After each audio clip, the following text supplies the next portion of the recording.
Hello and welcome to Lab Coats and Yoga Mats, the podcast where science and evidence meet holistic perspectives and the nuances of the human experience. I'm your host Lily. I originally did a PhD in volcanoes and tsunami science, and I've since become an AI researcher. I'm also a yoga teacher and a mental health advocate, and I essentially just love exploring the intersection and the balance between science and evidence-based ways of thinking and more holistic viewpoints. Expect deep but accessible chats that get you thinking outside the box, that are packed full of practical pieces of information and get you having fun along the way. Hello and welcome to Lab Coats and Yoga Mats. Oh my goodness, I'm so excited that this is finally starting and I'm recording episode 1 for real. For real. It's definitely been a process to get here, not only from a technical perspective, because there's just a whole world out there of things to learn when it comes to podcasting and like what equipment you need, what lights you need, all the setup with the microphone and everything, like sound. It is crazy. So from a technical perspective, it's been a massive learning curve and has definitely taken a significant proportion of my time. But the other piece has been actually the personal growth side of things.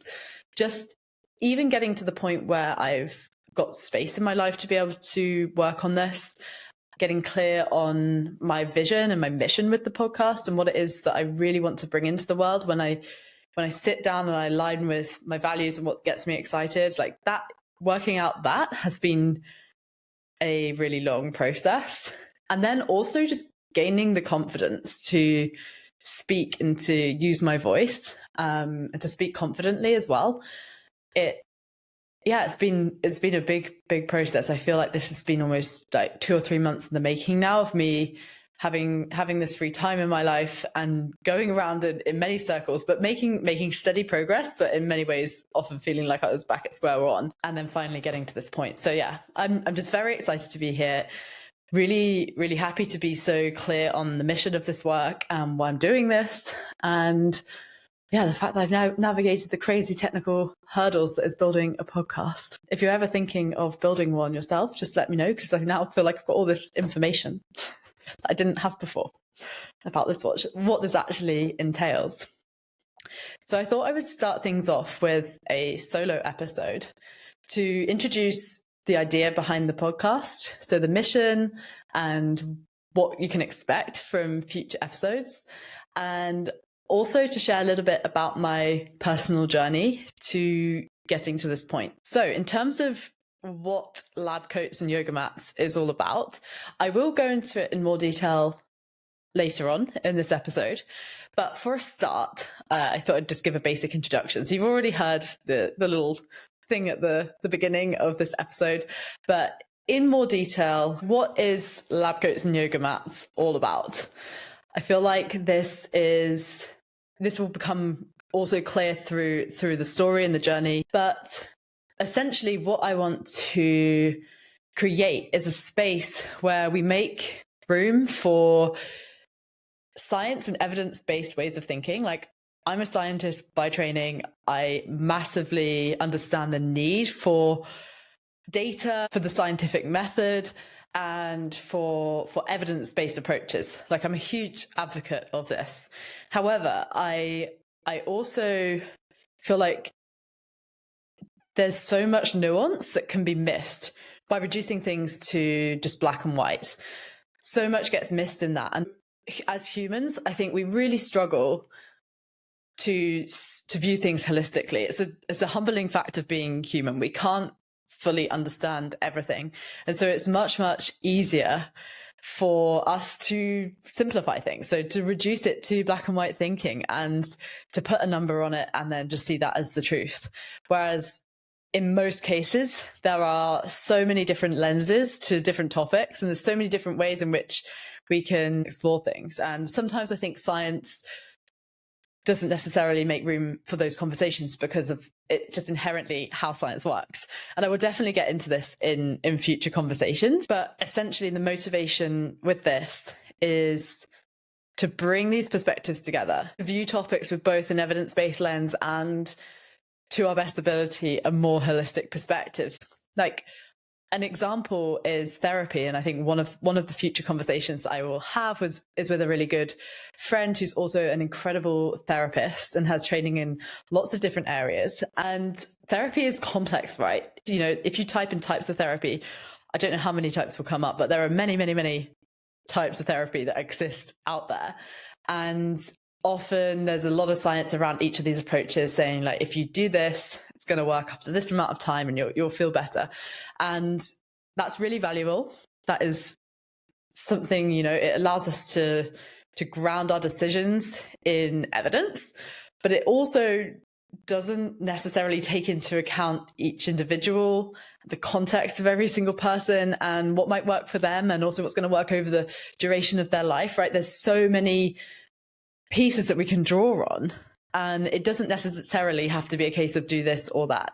And I think particularly in the world of health and wellness at the moment, psychology is suddenly becoming something that people talk about a lot more. There's so many conversations around how to optimize your life, how to live longer, do X, Y, and Z. It's actually overwhelming when you think about it. Like, I've been following podcasters on my Instagram because I've got this little podcast Instagram, and for some reason I decided it was a good idea to exclusively follow podcasters. And it is, I actually have to stop looking at it. And this is one of the reasons why I was thinking maybe podcasting isn't for me, because I was just consuming all this content one after the next around how to optimize your life and these like the 5 ingredients you need to change your life.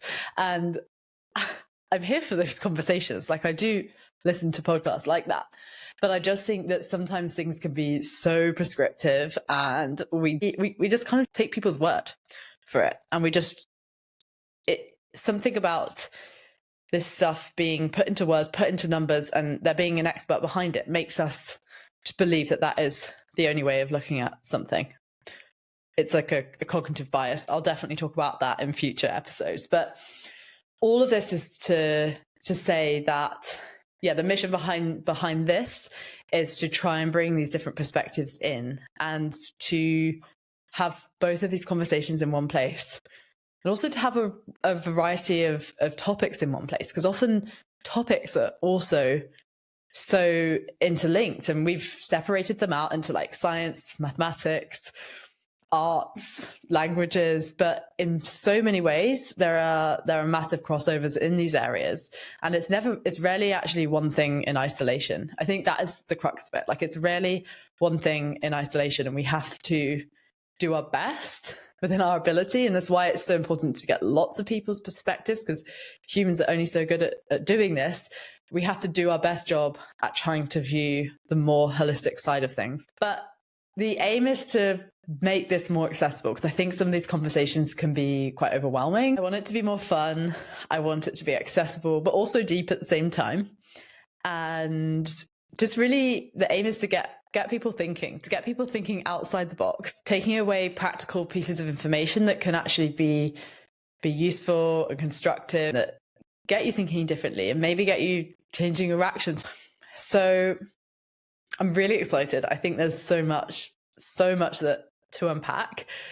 Some topics that I might be talking about in future episodes include AI, about how, you know, AI and creativity go together. I mean, that's been a whole journey, even just in building this podcast. It's been so interesting. Obviously, having AI as a tool to help me with that has been a real learning curve. And I've started to really understand where it can be valuable and where it is maybe detrimental. So lots of thoughts around that, and conversations around like bias in AI systems and AI risk and all of that kind of thing, because a lot of the time these happen in very specific circles. But I'm keen to get some more perspectives on these topics. And another one coming up, for example, is around psychedelic therapy, which is a really complex problem, because the nature of science doesn't make it super easy to test whether psychedelics are actually good in the context of therapy. It's a very complicated area. And obviously, if you're altering state of consciousness, that makes it very difficult to do kind of comparisons on. So it's a very interesting area. I think there's a lot of potential in that space, but there's also lots of nuance to it. And I think there's some really exciting conversations there. And another field that I'm really hoping to discuss more is environmental science. I think there are so many interesting conversations to be had there because it's such an overwhelming thing. And I think for so many of us, it is often just something that we kind of know about and we maybe do a little bit, but we don't really truly connect in with what the impact of our choices actually is. And so, yeah, very excited to have some conversations there. These are just examples of the kind of things that we'll be doing, and there's going to be so much more to come. So yeah, stay tuned. I'm very excited, and I hope you are too, because I think that these conversations need to happen. So in terms of now, I guess, my journey and what has brought me here, I think it probably makes sense to start by rewinding back to where I was between the ages of 5 and 15, where I was at school and I was literally set on becoming a TV presenter. I just loved learning about different cultures and playing like all sorts of crazy games where I pretended I was living in the Amazon jungle and things like that. And I am making little documentaries as well. I just really wanted to create content about the world around us and share and get excited. And that was what I wanted to do. And then along came like narrowing down your options and trying to work out what's actually a sensible job. And I ended up opting for science-based subjects. I was always stuck between wanting to do science and then more artistic subjects. So I was like really into art and photography and languages and stuff, but I decided that creativity was something I could just do on the side, and the science and maths would maybe make more sense from a career perspective. And so that was really when it all began in terms of my journey of like narrowing down my scope, veering towards the career ladder that so many of us find ourselves in. And in parallel to all of this, and it is relevant in many ways, but I was really struggling the end of school with my body image, and I was yo-yo dieting like crazy. I mean, the world around me and the pressures that are put on women had really just got into my head, and I felt like I couldn't be lovable if I was not super thin. Like I really had this very specific ideal in my head of what healthy looked like and what lovable looked like. And so I was on these crazy yo-yo diets. And then when I went to university, it became an eating disorder. So it became bulimia, where it was much, much more serious. And it was such a massive impact to my day-to-day life. It really was a very, very low point in terms of my mental health. And I couldn't really find the support when I needed it. I really, really struggled because there were so few places on wait lists. Having private therapy was so expensive. And I also just didn't really want to tell anyone about it. I was so ashamed of what I was going through that I just didn't want to share. And so I would listen to podcasts and watch YouTube videos and download books and things to help me try and understand like why I'd ended up like this and what I could do to change and to get me out of it. But it ended up very much self-led. And ultimately, so what happened is after university, I moved to New Zealand. I started my PhD in volcanic tsunami generation. If anyone ever wants a podcast on that, then let me know. But around the same time as I started my PhD, I think it was something to do also with being out in a new country, having a totally fresh slate, having no expectations on myself. Like no one around me knew me, so there was no kind of societal pressure to live up to, because as humans we want to fit in to our surroundings. But moving to a new place with zero context was like, okay, I can literally just start fresh here, because no one actually knows me. There's none of that external pressure around me that I've placed on myself. So that was when the recovery really accelerated. I ended up making a full recovery from my eating disorder. And I'm keen to go into this in more detail in a future episode, because what I've learned from this whole journey is that we think that weight is often the answer. It is absolutely not. And that's just one way of looking at it. Like, that is definitely not the only way to be healthy and confident in who you are. Out in New Zealand was literally the heaviest I've ever been by a million miles. And I never thought that I could be that weight and be really happy and confident, but I was. And ultimately that confidence actually was really healthy, because it meant that I was making choices not from a place of fear, but from a place of abundance and a place of compassion for myself, I guess. And the reason that this ties back in to the whole career conversation and the journey to why I'm here today is because going through this recovery and realizing that my brain had changed so much that I was able to feel fully safe around food. I didn't binge anymore. I've never dieted since. I've never felt the need to diet since. I very, very rarely, if ever, have negative body image thoughts now. And I was like, wow, it is possible, but it's so much work and it's so hard to get to this place. And I think this applies to any kind of mental health condition, where it takes so much time and so much dedication to make change. Change doesn't just happen overnight. It's like a muscle. You have to practice over and over again. And it's hard work. And I think, any kind of behavioral change takes a long time. And it's really hard to have support in that, because therapy is so hard to come by, and also resources out there are quite overwhelming. And so all of these reasons were what motivated me to then make a change in my career. So before this, I'd been very interested in risk modeling, hence the volcanoes and tsunamis. And I'd always imagined myself working in that afterwards, getting a job maybe in London, and then working in risk modeling. But after going through this journey, I realized that I just wanted to give back in some way, and I really wanted to help people that are struggling, that don't have access to the resources that they need to get to be able to get some help that's really valuable for them. And so originally I wanted to make an app for eating disorders specifically, and then did a bunch of volunteering, decided I wasn't going to make my app, and I decided to instead join a company back in the UK after my PhD, who were doing a similar thing to what I was driven by, which is helping people access support when they're in a wait list, for example. And it was really, really rewarding working for that company. And it got me, this is where the whole AI comes into the picture, because this company was using AI for this therapy tool.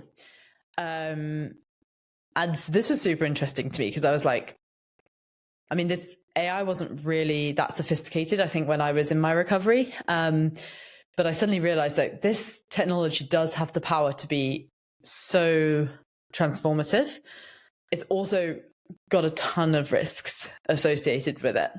And it's a really fascinating space, and trying to understand what the future of therapy is going to look like in this AI space is a really interesting question to me. I'm like, it's complicated. There's positives, there are also negatives, and I think it has to be done really, really carefully. So working at this company got me thinking about all of these questions, and I became, in a weird way, circled back round to my original passion for risk, but this time in the context of AI risk, and particularly in user-facing systems, particularly in therapy, where people are so vulnerable, the stakes are high, and you can't make massive mistakes, otherwise can be very problematic. So I really enjoyed this aspect of my work at my previous company, and So this took me to where I am now, which is working in AI safety and helping companies essentially innovate responsibly in a way that's not going to like exacerbate risk. So I started there relatively recently in the last like 6 months, and I've been loving it so far. But there's been this background itch inside me this whole time that I just really want to explore this part of me that always wanted to create content and to, okay, it's not TV presenting, but to share my curiosity and to learn about all sorts of different things and then hopefully inspire other people with those conversations too. This is what I always wanted to do, like before society kind of told me otherwise, and I convinced myself I had to do this quite linear career path. So I've basically gone down to part-time recently, which has been incredible and so valuable for my productivity. I feel like it is very interesting. Again, probably an episode in its own right about like how we work. And I have had all of this creative space to just basically play and explore with what comes up and what I want to do. And I never knew that it was a podcast that I was hoping to create, but this is basically what has been born, because as you can kind of tell by my career journey and my own personal journey, I've had experience in quite a lot of different areas. And I see, I guess, the interconnections between all of these fields. And I've always felt like they have to be quite separate. Like the mental health side of me needs to be separate to the side of me that's interested in like risk and AI. And also, I guess I didn't mention it, but alongside on this journey, I also did a yoga teacher training and started kind of working with more mindfulness-based principles and exploring like spirituality and things. And again, I just see these areas as also interconnected. But the way that we compartmentalize topics and areas in our world doesn't really easily facilitate these conversations happening in one space. So originally when planning this podcast, I had a lot of blockages around, I can't have a conversation about like yoga and mindfulness in the same space as AI, in the same space as environmental questions. And actually, one of the biggest wins that I've been reflecting on over the last few months is that what started as a fear and a kind of blockage around having all of these conversations in one place and being able to embrace all these parts of me has actually become something that I think is a real strength and something that I'm really proud of. I remember I was on a dance training last year and I was so embarrassed to tell people that I worked in like tech and AI, because I don't know why, but in my head, I had this idea that like you can't be spiritual and also be in tech and AI. Essentially just compartmentalize these things in my mind. And part of my recovery journey when it came to my journey with body image was around learning to embrace who I was and not trying to like squeeze myself into something that I wasn't. Just because I wanted to fit in, which I said is a very human thing, but I think it can actually become really limiting. And in fact, by me trying to like compartmentalize my life and say, I can't do this and I can't do that, and I must be like this and I mustn't be like that, I was actually blocking myself from being able to create true value in the world. So yeah, essentially letting go of all of these limitations it's felt so freeing. And I'm so glad that I have taken the time to do this work and have kind of kept going, because there were so many times where I thought, I'm not going to do this anymore. I definitely can be a perfectionist. And as soon as I got in my head that it can't be like that, or it must be like this and not like that, then I end up just wanting to withdraw and just not even go there. But challenging myself to show up and do the thing, even when it feels literally impossible, has been so valuable. And often I think that on any kind of creative journey or personal growth journey, it's the most important part is when you have those dips and you just start to massively doubt yourself, to withdraw and to go back to square one. It's about how you then pull yourself forward from those moments. We're always going to have highs and lows, peaks and troughs. and these moments where we just feel like we can't move forward. And I think that equipping yourself with the tools to be able to navigate those lows and the ability to alchemize pain into strength is probably one of the greatest things that we can do for ourselves and for others around us and for the world, really. So yeah, it's a very long-winded way of explaining where I've got to today, but essentially here we are with this podcast, which is now being born, and who knows where it's going to go. So I'm just really excited to be finally letting myself out of this box, out of this way that I'd compartmentalize myself. And also at the same time, it links in so much to the topic of the podcast, which is this bridging of perspectives and bridging of topics in these areas that often we view as separate. But in these conversations, I really want to bring them together and to view things beyond just what the numbers might say and what the evidence might say. Because there's always humans behind it all, right? There's always complex, messy reality. And it's just so important that we make space for that as well. So there we go. That is the introduction as to what this is all about, what you can expect, and I guess my journey to get here. I'm so excited, so very excited for future conversations. If you are interested at all, you know anyone who would like to be on this podcast or who has a perspective to share. And also, when I say that, so many of us have interesting perspectives to share. I think we can often devalue our own opinions. So we think that, they're not actually that good or they're not expert enough, but actually they are more than valuable. So yeah, if you have a topic in mind or you have a question that you'd like to chat about, or you want to come on yourself and talk about a specific topic, then please let me know. And if you just want to keep listening, then please like and subscribe, give me a follow. A review also goes a really long way in terms of helping reach more people. And yeah, I'm really looking forward to the future of lab coats and yoga mats and everything to come. Thank you for listening.